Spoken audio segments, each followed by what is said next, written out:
Before we get into today's video, I do want to let you guys know that this video is for educational purposes only.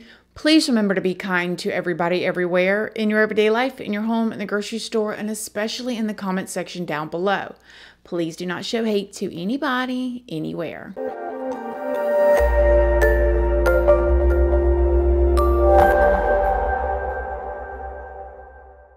Good morning, my lovelies, my beauties, my friends. My name is Christina and welcome to my channel.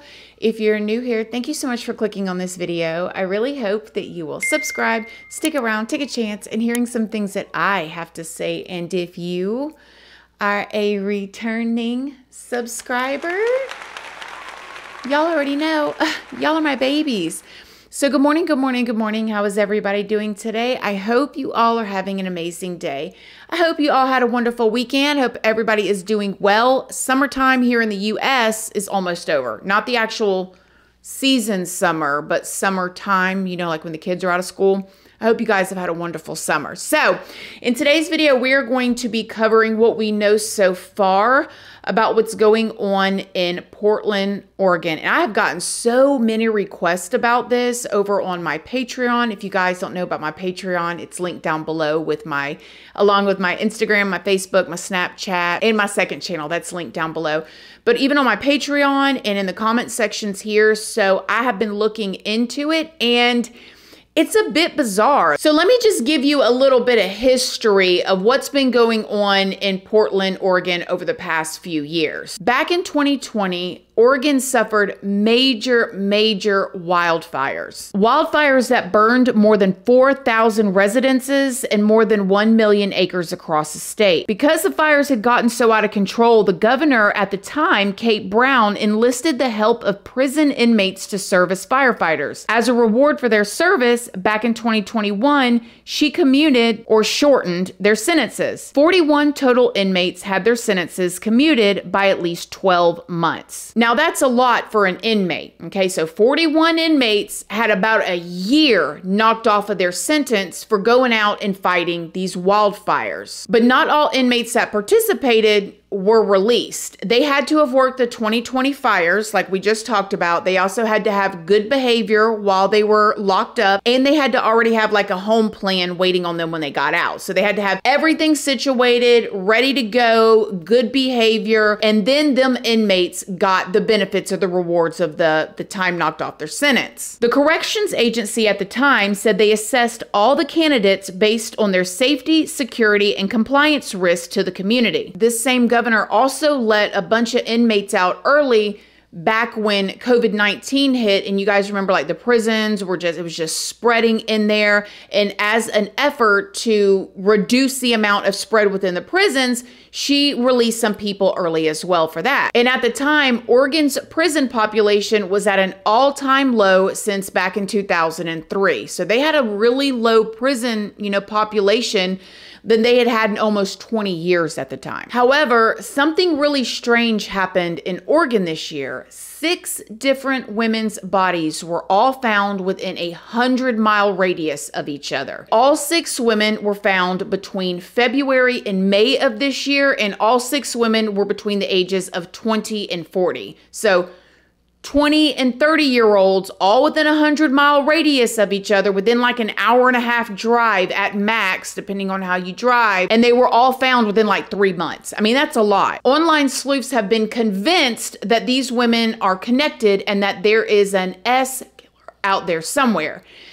When word started spreading and traveling, and of course a lot of locals were like, asking the police, asking the investigators, asking the sheriff in charge, hey, should we be concerned? Is there a person that's out there targeting women, of this certain age, and they're being dropped off in wooded areas almost all in the same exact way? At the time, investigators were like, nope, they're not connected, nothing to worry about. But online sleuths were looking around and like, listen, This don't make no sense. They seem to be connected. However, back in June of this year, the Portland Police Bureau released a statement condemning online speculations that the deaths were connected. They said in a statement that these discussions have led to some anxiety and fear in our community, and we want to provide reassurance that the speculation is not supported by the facts available at this point. Now, there was rumors going around that the reason why the Portland Police Department was releasing these types of statements and saying this is causing anxiety, you guys have nothing to worry about, nothing to fear, look over there, not over here,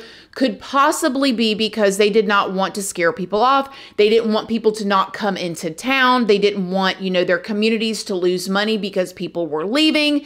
But this answer just didn't sit right with the locals. Kristen Smith, Joanna Speaks, Charity Perry, Bridget Webster, Ashley Reel, and one unidentified woman are the 6 women that were found. 22-year-old Kristen was the first to be found, and she was reported missing on December 22nd of last year, 2022, and she was found in a wooded area around February 19th of this year. 32-year-old Joanna Speaks was found outside of a barn on April 8th with blunt force trauma to her head. Joanna was a mother of 3. I saw Joanna's, I believe it was her sister, speak out and do an interview.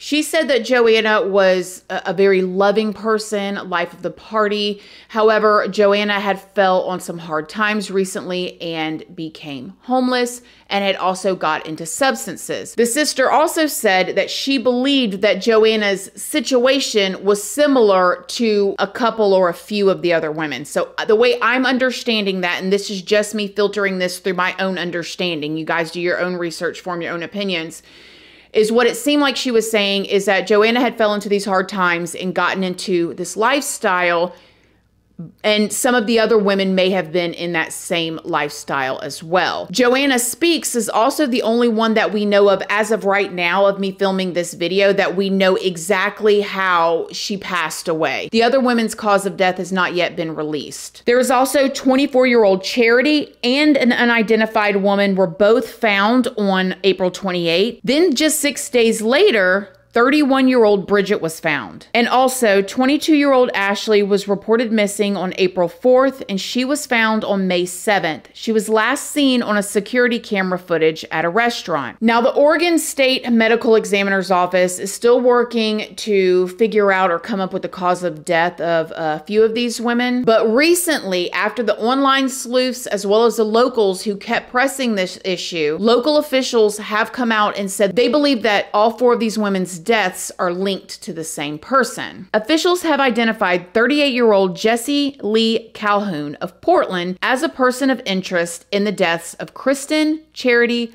Bridget, and Ashley. Now, I do need to mention that Jesse has not been charged with any of these women's deaths yet, but he is currently locked up in jail on unrelated charges. Court records show that Jesse has an extensive criminal history, including convictions for attacking another person in 2003 and in 2008. He was also sentenced to 4 years in prison in 2019 for burglary. Now, get this. Jesse was one of the people that was released early in 2021 for helping with the wildfires. He was actually released 11 months early. And a woman that is actually claiming to be Jesse's girlfriend says that she knows that he has links with 2 of these 4 women, that he is now the main suspect for taking their lives. She said that Jesse and Ashley Reel had been seeing each other on and off for about a year, and that he would provide Bridget with substances in exchange for